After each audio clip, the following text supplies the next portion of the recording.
Hey everyone, and welcome. Today, we're jumping into the world of health advice. And let's be honest, it's a jungle out there, right? It feels so noisy and confusing. So we're going to cut through all that noise. We'll start by looking at some foundational principles that have pretty much always been true. And then, we're going to explore the pretty surprising story of how we ended up measuring our health with just a single number. I mean, does this feel familiar? It seems like every single day there's a new headline. One day, coffee is a miracle food, the next, it's terrible for you. Carbs are the enemy, and then suddenly, no, they're essential. It is so easy to feel completely overwhelmed by all this conflicting information. And you know what? If you feel that way, you are so not alone. Even the pros, people who do this for a living, find it hard to keep up.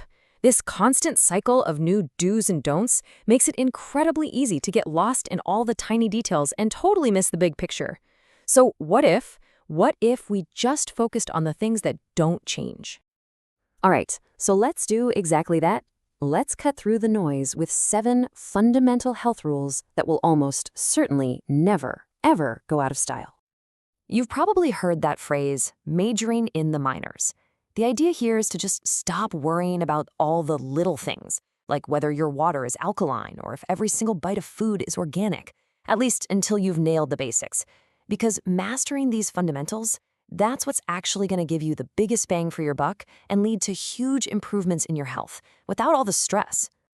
And to make it even easier, we can break down these 7 rules into just 3 simple categories. Think of it like a basic blueprint for a healthy life. How you fuel your body, how you hydrate and rest, and finally, how you cook and think about food. Okay, first up, fueling your body. The big goal here is to eat foods as close to how they grew as you possibly can. A really great rule of thumb is to look for foods that basically have just one ingredient. An apple, a chicken breast, a sweet potato. And then try to get at least 5 servings of fruits and vegetables in every day. That's how you give your body all the good stuff it's craving to really thrive. Next up, hydration and rest. These two are so simple, but wow, are they often overlooked. A great guideline for water is to aim for about half your body weight in ounces each day. And sleep is absolutely non-negotiable. Getting a solid 7 to 8 hours a night is just critical for managing stress, keeping your appetite in check, and giving your body the time it desperately needs to repair and recharge. And finally, cooking and being mindful. This really just means cutting back on the highly processed stuff. The things that come in boxes and bags with a giant list of ingredients you can't pronounce, and definitely easing up on sugary drinks. And the single best way to do all this? Cook more often. It's that simple. When you make your own food, you are in complete control of what goes into your body. But here's the thing, these simple rules are really just the beginning. They're actually the foundation of a much, much bigger and more holistic picture of what it really means to be healthy. What's super interesting is when you look at how our simple rules stack up against established health frameworks, like the 6 pillars from lifestyle medicine or the 7 pillars of health, you can see nutrition and sleep are right there at the core of both. But look how they expand the definition of health way beyond that, to include things like stress, your social life, and even your financial well-being. It's a great reminder that true health is all interconnected. So we have this rich, complex, holistic view of health. It's beautiful. But what happens when we just throw all that nuance out the window and society decides to measure our well-being with just a single, solitary number? To really dig into that, let's look at a fascinating case study. The story of how we, as a society, came to define and measure the very idea of being overweight. If we look at Britain in the 20th century, we see this really dramatic shift. Before the 1940s, being overweight was often seen as a personal, almost a moral failing.